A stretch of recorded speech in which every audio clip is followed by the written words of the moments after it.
বিএনপিকে সংস্কার শেখাতে হবে না, বিএনপি সংস্কারের জন্ম দেয়। একটা প্রচারণা করে যে বিএনপি সংস্কার মানে না, করে না? আরে বিএনপি তো সংস্কারের জন্মদাতা। এই সংস্কারের মধ্যে দিয়ে বিএনপির জন্ম হয়েছে।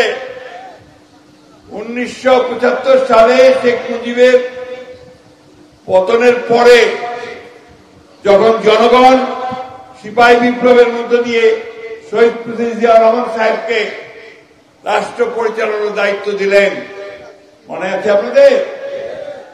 সেই দায়িত্ব পাওয়ার পরে আমাদের নেতা শহীদ প্রেসিডেন্ট জিয়া রহমান তিনি প্রথম একদলীয় শাসন ব্যবস্থা থেকে বহুদলীয় গণতন্ত্রে নিয়ে আসলেন, মাল্টি পার্টি সিস্টেম, মনে আছে আপনাদের?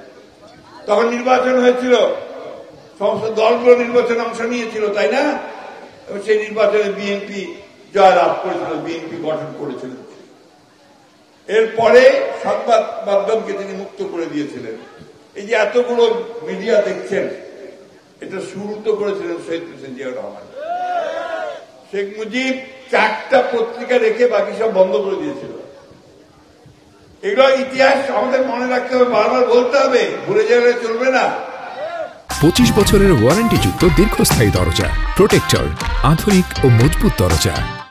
এগুলোকে আবার নতুন করে এগুলোকে খোলার জন্য আপনারা আমাদের এই মিডিয়াকে খুলে দিয়েছিলেন শহীদ প্রেসিডেন্ট জিয়া রহমান।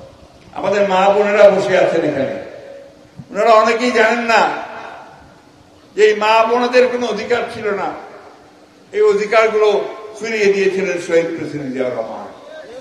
তার আমলেই মহিলাদের চাকরির ব্যবস্থা হয়েছিল, মহিলাদের জন্য আলাদা মন্ত্রণালয় তৈরি করা হয়েছিল তাদের উন্নয়নের জন্য, এবং মহিলা সংস্থা গঠন করা হয়েছিল।